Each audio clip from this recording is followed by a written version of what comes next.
¿Y él? Señor Smith. Lo lamento. Le di un tiro. Le diste a tu esposa. Es que enloquecí de repente.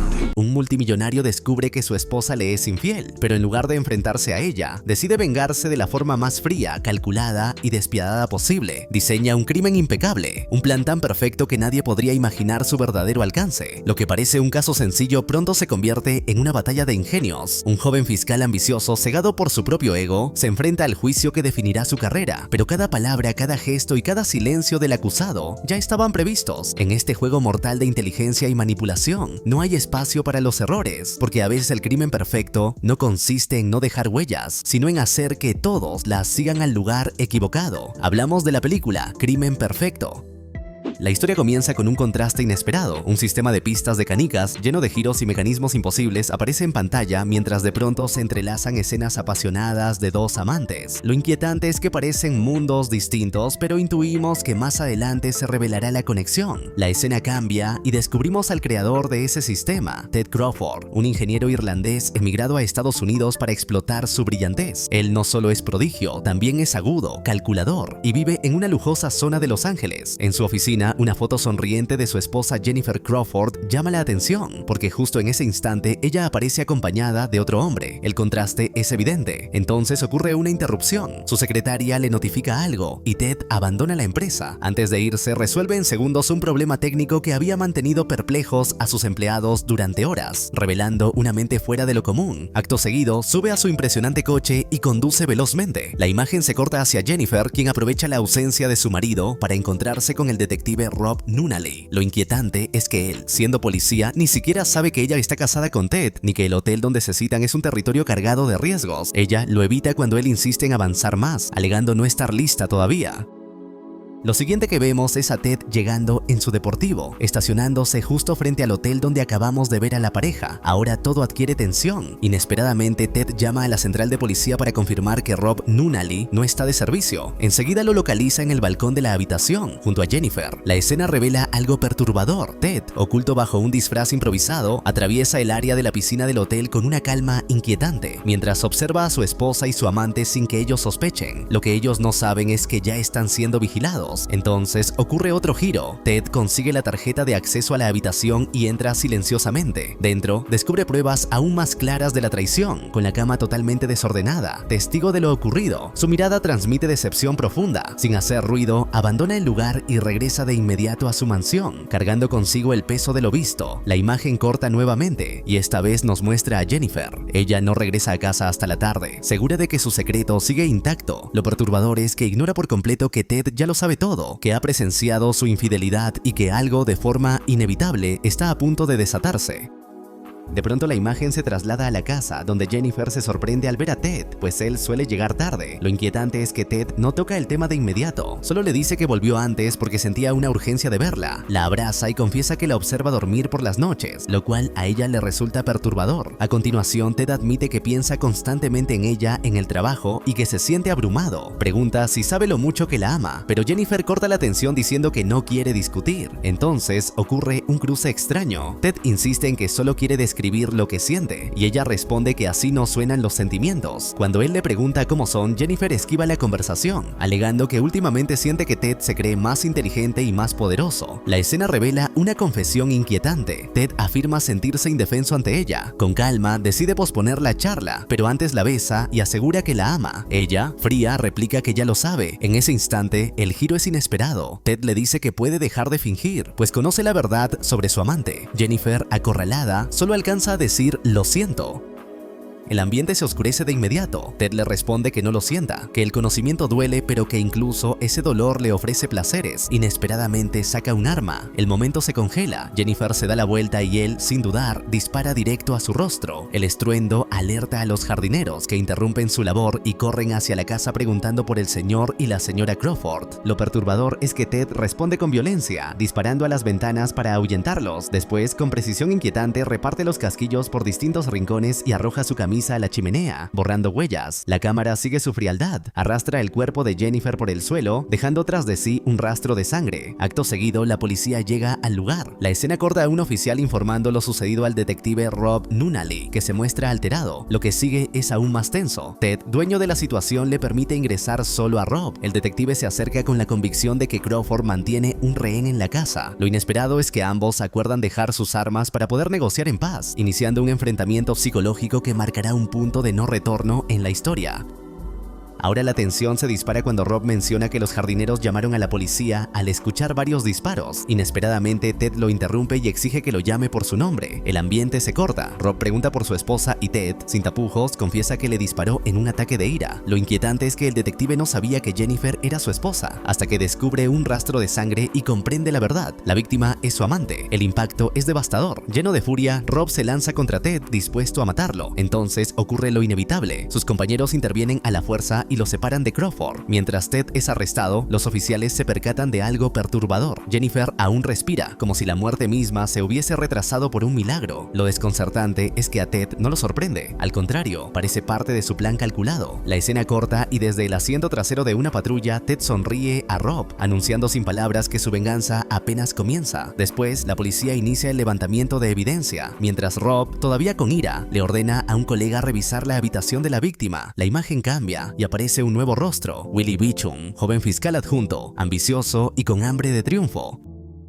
Lo que sigue abre otra línea de la historia. Willie Beecham, seguro de sí mismo, no imagina que un caso pronto transformará su destino. Antes de que eso ocurra, recibe una inesperada oferta de Wood & Sims, una prestigiosa firma que le promete dar el salto del derecho penal al corporativo. La reacción es inmediata. Norman, su colega, casi se emociona más que él, preguntándole cómo consiguió llamar la atención de una empresa tan influyente. Lo inquietante es que Norman lleva 5 años trabajando como supervisor sin lograr ni una sola entrevista en otro lugar. Willie, sin revelar detalles, guarda silencio y cambia de tema. Entonces ocurre un respiro ligero. Les pide a sus compañeras consejos de moda para impresionar en su nueva etapa. Ellas responden con entusiasmo, aconsejando que compre un traje elegante. Él, confiado, le encarga a Mona que lo adquiera por él, ya que Burt Wollstone realizó un acto de caridad e invitó al evento. La escena revela un contrapunto. Mientras Willie busca estilo y ascenso social, Mona recibe una notificación urgente de Joe Lo Bruto, el fiscal de distrito. El mensaje es claro. Quiere ver a Willie en su oficina para convencerlo de quedarse en la fiscalía, porque la ciudad necesita a alguien con tanto talento. Pero precisamente por eso, Willie exige mayor recompensa.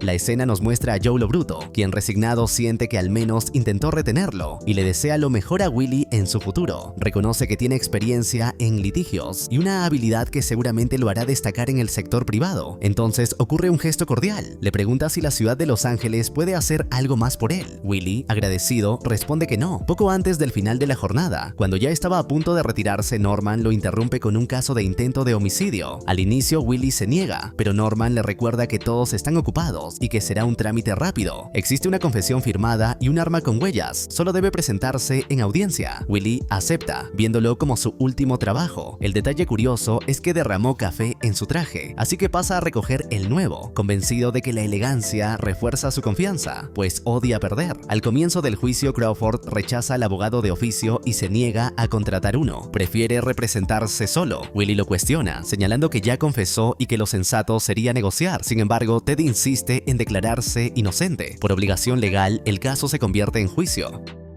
Lo perturbador surge cuando Willie aclara que para el inicio del juicio ya no será fiscal. Inesperadamente, Crawford pide adelantar el proceso lo antes posible, revelando que de alguna manera Willie le simpatiza. Incluso se burla de él, comparándolo con James Bond por su traje impecable. La provocación funciona. Willie acepta seguir, sin imaginar en qué se acaba de involucrar. La imagen corta y lo muestra saliendo del tribunal, donde aparece Rob Nunnally, decidido a detenerlo. Lo inquietante es la advertencia que le lanza. Le ruega que tome en serio el caso, porque Ted no parece estar en su sano juicio, aunque su aspecto diga lo contrario. Willie, confiado, responde con ligereza. Dice que será pan comido, pues él mismo tomó la confesión firmada y cree que el caso no tiene margen de error. Lo que no sabe es que Ted Crawford ha diseñado cada paso como un tablero de ajedrez, donde nada es casualidad. La tensión se mantiene abierta, pues el joven fiscal, sin darse cuenta, acaba de entrar en el juego calculado de un hombre brillante, peligroso y lleno de secretos. La música sube y deja claro que lo que parece sencillo se transformará en una batalla legal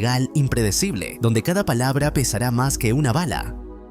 La historia nos traslada a una elegante fiesta organizada por Wood & Sims, donde por fin vemos a Willie lucir su smoking. Allí conoce a Nikki Gardner, su futura jefa, quien desde el inicio muestra interés en él. De hecho, confiesa que fue ella quien recomendó su contratación, movida por la curiosidad de conocer al hombre que Bort llevó de repente. Cuando Willie admite que ni siquiera conoce a Bort, Nikki sonríe en silencio, pero le deja claro que cada socio maneja un equipo de asociados y que él estará en el suyo. Eso significa que deberá supervisar sus casos y enseñarle las políticas internas. El ambiente cambia con un guiño de tensión y humor. Willie, en tono coqueto, pregunta si será su mentora. Ella le corta en seco, aclarando que es más bien su supervisora, y lo advierte de no equivocarse. Lo inquietante es cuando Nikki le pregunta cómo un abogado brillante pierde un caso contra él. Es despedido y luego Bort, famoso por no contratar asociados menores, lo elige a él y lo anuncia en 2 semanas. Willie confiesa su secreto, engañó a su colega, le pidió conseguir una entrevista con Bort a cambio de perder el juicio, pero en la sala lo traicionó, ganó y condenó al cliente. Bort quedó impresionado y lo contrató. Entonces ocurre un giro, el teléfono de Willie comienza a sonar. Nikki, curiosa, le pregunta si contestará. Él, con aire confiado, responde que la persona con la que quiere hablar ya está allí. En ese momento la imagen revela al detective Flores del otro lado de la línea. Lo que comunica es devastador. La pistola homicida ya no es útil como prueba, porque nunca fue disparada. El hallazgo es perturbador. Los casquillos encontrados en la escena no coinciden con esa arma. El rompecabezas empieza a mostrar su verdadero filo. Se revela que Ted había comprado esa pistola apenas un mes antes. Entonces Willie formula una teoría audaz. Crawford usó otra pistola y la escondió con precisión. Con firmeza le ordena al detective Flores encontrarla, pues esa es la clave. La tensión crece, la escena corta al día siguiente. Willie aparece en la mansión de Ted, esperando novedades, pero lo inquietante es la respuesta. La policía aún no ha hallado la supuesta pistola. El suspenso se intensifica porque cada pieza de evidencia comienza a desmoronarse. Y mientras la sonrisa de Ted permanece en el aire como un desafío, el joven fiscal se da cuenta de que la partida será mucho más compleja de lo que imaginaba, un duelo de inteligencia donde nada es casual. Lo siguiente que vemos es a Willie insistiendo con determinación en que continúen buscando el arma, pues sin ella el caso puede desplomarse. Flores le muestra la caja donde Ted guarda su pistola, pero lo inquietante es que no hallaron pólvora, ni sangre en su ropa, ni señales de otra arma, solo 4 casquillos sin huellas y un revólver que nunca fue disparado. Flores sospecha que Ted solo se burla y que ya tiene lista su salida, pero Willie se niega a rendirse. Argumenta que había testigos afuera y Ted nunca salió de la mansión, por lo que el arma debe estar escondida ahí mismo. La escena cambia y lo vemos en su futura oficina en Wood & Sims. Nikki, al notar su entusiasmo, le pregunta si tiene todo lo que necesita. Él responde que sí, pero ella lo corta de golpe. No debe acostumbrarse demasiado, porque pronto lo enviarán a Chicago en una especie de prueba de fuego. Willie reacciona con aparente indiferencia, ya que en realidad está enfocado en demostrar otra cosa. Nikki lo interroga sobre cuándo dejará su antiguo empleo. Willie, evasivo, asegura que no debe preocuparse por eso, manteniendo en secreto que aún piensa resolver el caso de Ted Crawford antes de marcharse. La tensión regresa al caso. Willie acude a la cárcel para entregarle la evidencia a Crawford, ya que por ser su propio abogado tiene derecho a revisarla, pero Ted no se interesa en los documentos. Lo inesperado es que, en cambio, pregunta por el estado de su esposa. Willie responde de manera fría, diciendo que supone que sigue mejorando. Ted entonces le recomienda que alguien le hable, que le pongan su música favorita, porque es positivo para una persona en coma. Lo inquietante es que nota cómo Willie lo ignora. Entonces, con una sonrisa mordaz, lo felicita recordándole que se graduó redactando ensayos para estudiantes ricos. Willie, sorprendido, lo cuestiona. Ted le revela que contrató a un investigador privado para conocer a fondo a su oponente. La escena se corta con tensión. Crawford pregunta por qué le devolvió todo el papeleo de su defensa. Willie lo acusa de estar jugando, pero Ted responde que esos papeles no significan nada, que no ha encontrado nada sólido contra él y que el juicio se convertirá en su tablero. El ambiente se llena de desafío. El fiscal le exige que se deje de juegos, aunque lo inquietante es que Ted, en lugar de ceder, redobla su actitud, dejando claro que controla el ritmo de la partida. En la celda, Ted lanza otra provocación. Le pregunta a Willie si le incomoda que lo llame por su nombre. El fiscal responde que no, y entonces Crawford le ofrece una salida insólita: unirse a él como su abogado, pasarse al lado ganador antes de que lo inevitable ocurra. Willie lo toma como un delirio y lo llama loco, dispuesto a marcharse, pero Ted lo detiene con un recuerdo de infancia. Le cuenta cómo su abuelo lo puso a separar huevos buenos de los malos en la granja. A simple vista parecían perfectos, pero él identificó hasta 300 podridos. Todo tiene un punto débil, le dice. Algo que termina por quebrarse. Y yo ya encontré el tuyo, Willie. Intrigado, le pregunta cuál es. Ted lo mira fijo y responde: eres un ganador, ese es tu punto débil. El fiscal se ríe incrédulo, sin imaginar que las palabras iban en serio. El juicio comienza oficialmente. En la primera sesión, Crawford no formula preguntas, no interroga a los jardineros ni a los vecinos testigos, tampoco a los policías que lo arrestaron. Ni siquiera toma notas, permanece sereno, dibujando sus complejos esquemas en una libreta, como si el proceso no tuviera importancia. Para Willie, todo parece confirmar que será un trámite sencillo, al menos hasta que llega el turno de Rob Nunnally, el detective y amante de Jennifer. Rob presta declaración con voz firme, describiendo cómo Crawford dejó el arma y confesó haber disparado a su esposa.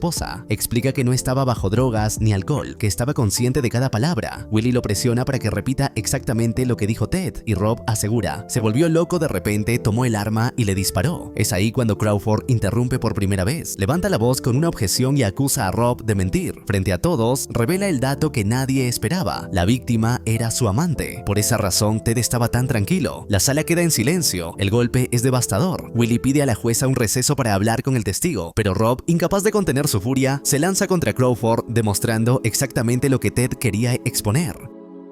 De pronto la jueza Robinson toma la palabra. Su voz corta la tensión cuando indica que la evidencia presentada no es creíble. Lo inesperado es la razón. Al existir una relación sentimental con la víctima, la confesión que sostenía todo el juicio se desploma como un castillo de naipes. Podría haber sido fruto de coacción. La escena revela algo aún más inquietante. Sin el arma homicida y con el antecedente de que Crawford contrató a un investigador privado para documentar la infidelidad de su esposa, la balanza casi se inclina hacia su inocencia. La jueza concede unos días adicionales a Willie, advirtiendo que debe hallar pruebas sólidas o de lo contrario Crawford será liberado. La cámara sigue a Willie, abatido, de regreso a su oficina. Allí, Joe lo recibe con reproches. Lo acusa de preocuparse más por su futuro salario que por el presente caso. Lo que ocurre después lo hunde más. Para evitar una humillación pública que manche a la firma, Joe decide apartarlo. El golpe amenaza su futuro en Woods & Sims. Entonces Nikki le revela que tuvo que convencer a su jefe de no despedirlo, aún sin haber empezado a trabajar con ellos. Willie, presionado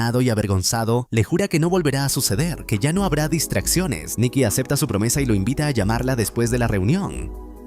La imagen cambia más tarde, mostrando a Willie y Nikki juntos en la intimidad. Tras dormir con él, Nikki le pregunta por sus planes de acción de gracias. La respuesta sorprende: nada. Entonces ella lo invita a compartir con su familia, pero Willie, con frialdad, aclara que no quiere avanzar tan rápido. De regreso en casa, otra sacudida inesperada. Encuentra una caja con un huevo roto, una clara provocación de Crawford. El recuerdo de la historia de los huevos resuena como un eco perturbador. Esa chispa enciende la obstinación de Willie. No quiere volver a quedar en ridículo, así que enfrenta nuevamente a Joe y le pide seguir en el caso. Joe lo acepta con una advertencia escalofriante: si pierde, olvídese de su futuro trabajo. Willie asiente decidido. A continuación, insiste al detective Flores que regrese a inspeccionar la casa de Crawford. La pistola debe estar allí, escondida, esperando ser hallada, pero no se detiene. Luego encara a Rob, lo confronta por ocultar su relación con Jennifer. La defensa de Rob es débil. Admite que creyó que Crawford no sabía de la infidelidad, pero confiesa que fue un error garrafal subestimar. La tensión se eleva y el círculo alrededor de Crawford se estrecha, aunque todavía nada está resuelto. Lo siguiente que vemos es a Rob intentando justificarse. Dice que quiso advertirlo, pero Willie lo corta de inmediato. No fue así, solo le dijo que Ted era listo. Nunca le advirtió que él era un estúpido. Lo perturbador es la respuesta de Rob. Admite que pensó que su esposo estaba loco, pero no era el caso. La escena cambia. Willie, en busca desesperada de evidencia, convence a la antigua secretaria de Crawford para que lo deje entrar en su oficina. Apenas inicia la revisión, suena el teléfono. Es el acusado, que ya sabía de su presencia. El momento se vuelve tenso cuando Ted pide a Willie que le diga a su secretaria que cancele sus boletos de viaje, pues Jennifer no asistirá. Después se burla con ironía preguntándole si quiere algo de beber, jugo o café. Willie cuelga furioso y continúa la búsqueda, pero de pronto recibe otra mala noticia. El equipo de Flores no halló la pistola. Quizás nunca existió tal arma. Entonces la cámara nos traslada al hospital, donde Willie descubre entre las pertenencias de Jennifer un gusto por la poesía. Escoge un poema favorito y se lo lee en voz baja mientras ella yace inconsciente. La enfermera le pregunta por qué lo hace y él responde que fue un consejo del mismo hombre que la hirió. Willie, aferrado a una esperanza mínima, le comenta a la enfermera que Jennifer se ha estado moviendo. La mujer lo escucha con calma y le responde que incluso si despierta, el daño cerebral es tan severo que probablemente no pueda hablar. La tensión crece, pero Willie no se rinde. Repite la pregunta de otra forma, esperando escuchar algo distinto, un respiro, una grieta de posibilidad. Lo inquietante es que la enfermera insiste: no podrá declarar. Con esa frase se derrumba la última opción de Willie, pues no puede llevar a un testigo en esas condiciones. La imagen corta a un Willy derrotado, caminando solo. Entonces, para desconectar de la presión, piensa en la invitación que le hizo Nikki. Acción de gracias se acerca y decide aceptarla. De pronto lo vemos sentado en la mesa familiar. El ambiente parece cálido, pero pronto se transforma en otro campo de batalla. Los familiares de Nikki lo interrogan con curiosidad punzante sobre su presunto gen de ganador, recordándole que fue apartado del caso Crawford. Incapaz de sostener la mentira, Willy confiesa con firmeza que logró recuperar el caso. La confesión sorprende a Nikki, que no tarda en reaccionar. Lo aparta discretamente de la mesa, aunque en realidad es para regañarlo en privado. La tensión entre ambos escala. De inmediato, Nikki enfrenta a Willy con dureza. Le dice que incluso si gana el caso, su rebeldía jamás será bien vista en Wood & Sims. Le recuerda que ni siquiera ha ingresado a la firma y que ella fue quien dio la cara por él. El golpe emocional es fuerte, pero lo peor es la respuesta de Willy. Afirma que nunca le pidió que lo defendiera ante su jefe. Lo inquietante es que con esas palabras demuestra un egoísmo absoluto. Nikki, herida, lo abandona molesta, dejándolo hablando solo. Justo cuando cree haber arruinado todo, aparece el padre de Nikki, el juez Garner. Su voz grave le dice que no hay victoria más grande que clavar una estaca en el corazón de alguien malvado. La frase enciende un nuevo fuego en Willy, que vuelve a casa decidido a continuar, pero inesperadamente lo visita Rob, trayendo la prueba que tanto buscaba. Explica que un contacto en la sala de evidencia le debe un favor y podría sustituir los cartuchos de una pistola por los de la escena del crimen. Así tendrían un arma incriminatoria. Lo perturbador es el dilema. No sería la verdadera. Willy se rehúsa, consciente de que sería trampa y que arriesgaría su carrera en un caso demasiado delicado. La mañana siguiente, Willy recibe nuevas grabaciones del hotel. El ambiente se tensa. En la pantalla aparece Ted, camuflado bajo el sombrero que vimos al inicio. Lo inquietante es que su disfraz lo hace casi irreconocible. Flores insiste en arriesgarse con ese video, pero Willy intuye que Crawford ya planeó esa jugada. Una y otra vez el ingeniero los hace bailar en su terreno. Cada paso que dan los devuelve hacia atrás. La frustración escala y el fiscal discute acaloradamente con Flores. Se culpan mutuamente por los fracasos. Willy lo acusa de no haber tomado la declaración en persona y también de no hallar el arma homicida. Flores responde con frialdad. Rob lo engañó a él también. La tensión queda suspendida, ambos atrapados en un círculo de errores y frustraciones. Sin embargo, ninguno se da por vencido. La imagen corta a Willy saliendo de la oficina, agotado, con el peso del caso sobre los hombros. Entonces suena el teléfono. Es Rob, cuya voz se escucha inquietante. Le revela que escondió ilegalmente la pistola en la podadora de la casa de Ted. Lo hizo por si Willy cambia de opinión y decide usarla. Es la única evidencia que tienen, aunque cargada de riesgo. El dilema se intensifica y la batalla apenas se recrudece. Willy pasa la noche en vela visitando nuevamente a Jennifer, mientras su mente gira sobre qué decisión tomar. Al día siguiente, ya en el juzgado, le pide a su colega Mona que lo espere afuera. Le explica que solo si él la llama, entrará a declarar que encontraron el arma homicida. Mona lo cuestiona. ¿Realmente la halló? Willy responde con crudeza. No, sería solo un recurso de emergencia si cambiara de opinión. La tensión crece al iniciar la sesión. Ted, desafiante, solicita ser absuelto porque no hay pruebas en su contra. La jueza Robinson observa en silencio, mientras Rob se muestra impaciente. Willy toma su teléfono. La cámara se acerca a sus manos temblorosas. Está a punto de llamar a Mona, pero lo inesperado es su decisión. No lo hace. Se niega a ganar con una prueba falsa, aunque eso implique perder su carrera. Entonces llega el golpe. Crawford es absuelto y liberado en el acto. Afuera, Willy recibe una llamada de Nikki, quien sorprendentemente no lo regaña. Lo invita a beber para aliviar el mal rato, pero de pronto se oye un disparo. El caos estalla en el tribunal. El detective Rob se ha quitado la vida, incapaz de soportar la culpa. Willy, entre el humo y el dolor, cruza miradas con un victorioso Crawford.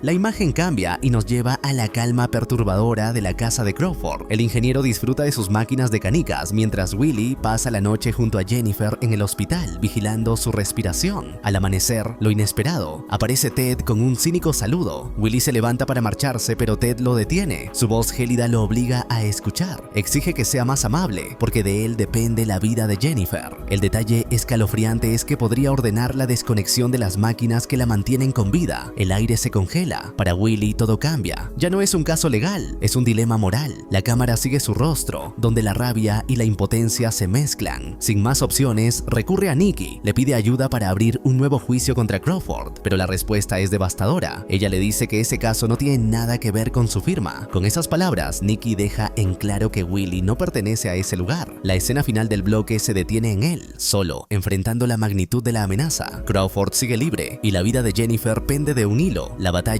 aún no termina. La tensión sube aún más cuando Willie busca la ayuda de Joe, pero lo inesperado lo sacude. Joe le revela que ahora existe un interdicto en su contra. Como pasó la noche en el hospital, Crawford solicitó una orden de alejamiento por presunto acoso a su esposa. El mensaje es claro: cualquier movimiento de Willie relacionado con Jennifer podría mandarlo directo a la cárcel. Lejos de rendirse, el fiscal gasta su última bala. Recurre al juez Garner. Con gesto solemne, Garner firma una orden judicial, pero la ayuda llega demasiado tarde. Cuando Willie regresa al hospital, ya no puede hacer nada. Devastado, empiezan a empacar sus maletas con la idea de abandonar la ciudad y empezar desde cero. Joe incluso le ofrece otra oportunidad en la oficina del fiscal, pero Willie se pregunta cómo podría vivir con el peso de haber dejado libre a un asesino. Esa duda lo retiene, al menos por un tiempo más. Con el permiso de Flores, vuelve a revisar el expediente de Crawford. Justo entonces ocurre algo extraño. Flores atiende una llamada y nota que el teléfono que suena es de Willie, ya que ambos tienen el mismo modelo. El detalle parece menor, pero para Willie se convierte en la chispa de una revelación crucial. Lo siguiente es decisivo. Willie escucha al otro lado de la línea la voz de Crawford, quien antes de salir de vacaciones le anuncia que quiere darle un regalo. La escena cambia. Willie llega a su casa, donde se encuentra con un elaborado sistema de canicas, un rompecabezas mecánico que Crawford muestra con orgullo. Pero Willie va por lo que realmente importa: la pistola. Entonces lo dice, tarde pero firme. Se dio cuenta de que su arma y la de Rob eran del mismo modelo. Ahí se ilumina todo. Willie expone la teoría completa. Crawford, durante su visita al hotel, intercambió su pistola con la de Rob, disparó contra Jennifer, limpió el casquillo y luego hizo más disparos para confundir. Después, cuando Rob llegó y se distrajo auxiliando a la mujer herida, Crawford aprovechó para devolverle el arma, dejándole sin saberlo la pistola homicida. Tiempo después, el mismo detective la usó contra sí mismo. El plan maestro queda expuesto con escalofriante precisión. Ante esas palabras, Crawford sonríe y admite que todo es cierto, aunque lamenta que Willie no tenga cómo probarlo. Sin embargo, la cámara se detiene en el fiscal, quien lo interrumpe con una frase demoledora: si tiene la prueba, conserva la bala extraída del cerebro de Jennifer. Con esa bala en su poder, Willie ya no habla con dudas, sino con certezas. Puede probar que la pistola de Rob fue el arma homicida. Crawford, sorprendido, sonríe y hasta vuelve a felicitar al fiscal por su ingenio, pero enseguida lo aplasta con un recordatorio. Existe una ley que impide juzgar dos veces a un acusado por el mismo delito. En otras palabras, está blindado. Con una satisfacción casi infantil, Ted se regodea de su victoria. Por primera vez en voz alta, admite que disparó contra su esposa y que, si pudiera, lo haría otra vez. Y añade con un brillo perverso que con una sola bala se deshizo de ella y también del detective Rob. El triunfo parece absoluto. Sin embargo, Willie no luce derrotado. Sus ojos revelan que aún guarda un último as bajo la manga. Entonces lo suelta. Jennifer no murió del disparo, sino cuando Ted ordenó desconectarla del soporte vital. Eso constituye homicidio en primer grado, un crimen nuevo, con cargos nuevos. La reacción de Crawford lo dice todo. Por primera vez sus palabras no destilan arrogancia ni condescendencia, solo un seco: váyase de mi casa. La máscara del ganador se rompe. Poco después, Ted Crawford vuelve a estar frente a un juez, esta vez acusado formalmente del asesinato de su esposa. Pero ahora Willie ya no busca victorias personales, busca justicia.